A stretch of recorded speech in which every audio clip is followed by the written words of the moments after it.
नमस्कार दर्शकों, मैं हूं मुस्कान सिंह और आप देख रहे हैं ट्रेंडिंग न्यूज़ भारत। बिहार में जिस तरह से विधानसभा चुनाव नज़दीक आ रहा है, उसी तरह से पार्टी और नेताओं के बीच गर्मा गर्मी का माहौल बन चुका है। इसी बीच आपको ये बता दें कि आप लोगों ने देखा होगा कि वक्फ बिल को लेकर के सभी मुस्लिम समुदाय एकजुट होकर के सरकार के खिलाफ अपनी आवाज़ को बुलंद किए हुए हैं। इसी बीच खबरें आ रही हैं कि जेडीयू का इस बिल का समर्थन करना उन्हें भारी पड़ गया है। खबरों के अनुसार जेडीयू के 5 अल्पसंख्याई नेताओं ने इस बिल का समर्थन करने के चलते इस्तीफा दे दिया है। अब देखना यह है कि इस घटना की वजह से आगे आने वाले चुनाव में जेडीयू को फायदा होता है या नुकसान होता है। ऐसे बात कीजिएगा। आपको माइक आपको लगा रहा है उस्काने के लिए उस्काने के लिए अरे आप मत बोलिए। अरे आप क्यों बोले कि दामाद है और ये है, ये क्या तरीका है बात करने का? सारा गुंडागर्दी खत्म हो जाएगा। क्यों बोलिएगा? बोलने का तरीका है। जो बोले कि दामाद हो और ये हो, जो बोले नहीं आप बोले कि दामाद हो, बोलने का तरीका है।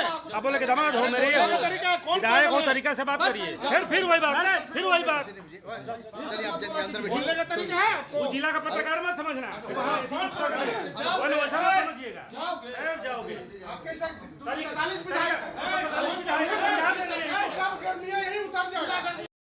अभी लोजपा के प्रवक्ता श्रवण अग्रवाल ने नीतीश कुमार के ऊपर गंभीर आरोप लगा दिए हैं। आइए सुनते हैं श्रवण अग्रवाल का क्या कहना है। हमको जो पता चला कल कि जनता दल यू के कई अल्पसंख्यक नेताओं ने जनता दल को छोड़ा है, तो हमको अब तो नीतीश कुमार जी के सेकुलर छवि पे बड़ा सवाल है। नीतीश कुमार अपने आप को बड़ा समाजवादी बताते थे। डॉक्टर लोहिया, कर्पूरी और नीतीश कुमार, लालू यादव जी, रामविलास पासवान जी, ये तीनों नेता तो जेपी के आंदोलन से निकले हुए नेता हैं। संपूर्ण क्रांति नारा है, भावी इतिहास हमारा है, जेपी ने नारा लगाया था। सिंहासन खाली करो कि जनता आती है, दिनकर साहब का नारा था। उस समय तो नारे बहुत बड़े बड़े नारे लगे थे। महंगो रोको महंगी, बांधो दाम, नहीं तो होगा चक्का जाम। जो सरकार न महंगी रोके वह सरकार निकम्मी है, जो सरकार निकम्मी है वह सरकार बदलनी है। निकम्मी सरकार को गद्दी से उतार दो। तो हम लोग इस सरकार को जो नारा रामविलास पासवान जी लगा के चले गए कि निकम्मी सरकार को गद्दी से उतारना है, तो एनडीए की है जो, क्योंकि 20 वर्ष से एनडीए की सरकार है। 7-8 महीना को छोड़ दीजिए जीतन राम मांझी जी के कार्यकाल को, तो 19 साल से तो ज़्यादा नीतीश कुमार है।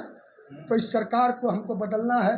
यह सरकार नीतीश कुमार जी अब पूरी तरह से, तो नीतीश कुमार जी को कौन आरएसएस वाला कविता गाता है, संघ वाला, वही कविता गाना चाहिए। अब भगवा रंग में रंग गए हैं।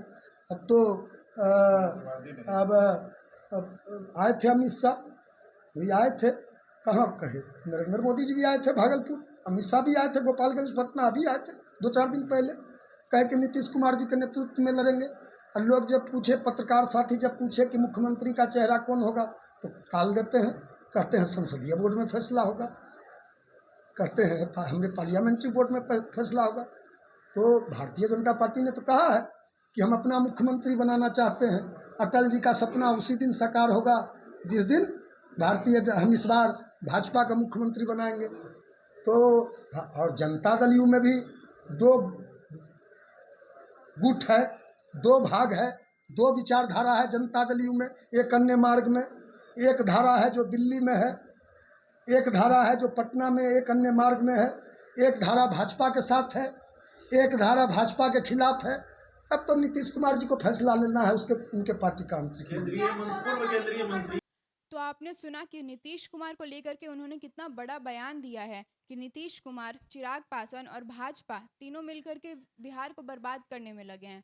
तो आइए आगे एक और पार्टी आरजेडी के प्रवक्ता शक्ति सिंह को सुनते हैं। हम तो कहा कि जदयू के अंदर में इस्तीफा नहीं है, वो पूरी तरह से एक तरह से उसके अंदर भूचाल आ गई है। और देखिएगा कि टूट नहीं होगी, पूरी तरह से जदयू कई टुकड़ों में तब्दील होगा। आपने कहा कि अचेत अवस्था में है, तो 17 महीने की जब आपकी सरकार चल रही थी, उस समय भी सदन में उन्होंने बहुत सारी बातें करी थी। उस समय क्या अचेत अवस्था में नहीं थे? क्या उस समय आप लोग उस समय 17 महीने में जितने भी निर्णय हुए ना, वो निर्णयों में आप देखिएगा कि सहमति भी थी, और आपको याद होगा कि नीतीश कुमार जी के लिए तालियां ही बजवाई गई थी, नौकरी भी हुई थी।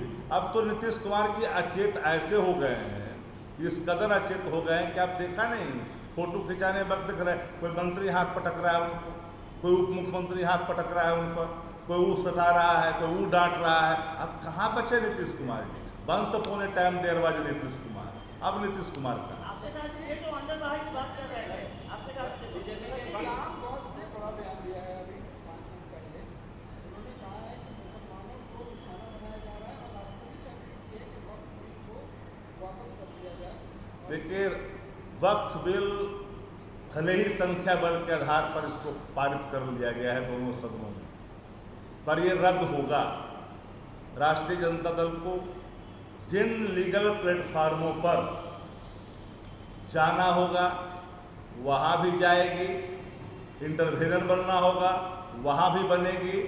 लेकिन अगर इस देश के अंदर में डेमोक्रेसी का जो परसेप्शन है, for the people by the people of the people, जनहित जन पर जन का शासन का जब उद्देश्य है, और एक खास वर्ग, एक खास धर्म के लोग को अगर निशाने पे लेकर के कोई कानून आप बनाएंगे जबरन, तो निश्चित तौर पर उस कानून के खिलाफ सब लोग खड़ा होकर के आवाज उठाएंगे। मेरा सवाल ये था कि पहले तो छोटे-छोटे नेता अल्पसंख्यक मोर्चा के जमीन पे इस्तीफा दे रहे थे, अब एमएलसी जो है सीधा सवाल खड़ा कर रहे हैं। बिल्कुल, गुलाम गौस जी मुस्लिम मसाइल पर लगातार वो अपनी बात रखते रहे हैं, और उन्होंने मजबूती के साथ कहा है कि भाई राष्ट्रपति को चाहिए, राष्ट्रपति महोदया को, कि इन बिलों पर हस्ताक्षर न कराएं, क्योंकि जितने भी इस तरह के बिल हैं उन बिलों को हस्ताक्षर कराने के लिए अल्टीमेटली तो राष्ट्रपति के पास जाता है।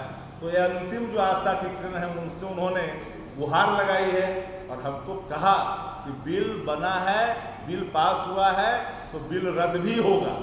ऐसा नहीं कि संशोधन नहीं हुए हैं, कई बार इस देश में संशोधन हुए हैं। लालू जी ने तो मजबूत बिल की वकालत की थी, मजबूत बिल हो, प्रभावकारी बिल हो, इसको कोई हड़पे नहीं, लेकिन इसमें तो हड़पने की पूरी जो प्रावधान है वही निहित कर दिए गए हैं। इसलिए लोगों के मन में बेचैनी है, और इस बेचैनी को लेकर करके हर लोग इस बात को लेकर के चिंता है। सत्ता का नंबर आ जाना इसका मतलब कि आप किसी को दमन करें, कोई स्वीकार करें, कतई संभव नहीं है। बीजेपी के द्वारा जो वक्फ बिल लाया गया है उसका कुछ मुसलमान लोग समर्थन भी कर रहे हैं। कौन समर्थन कर रहा है? जैसा कि बीजेपी को, जैसा कौन?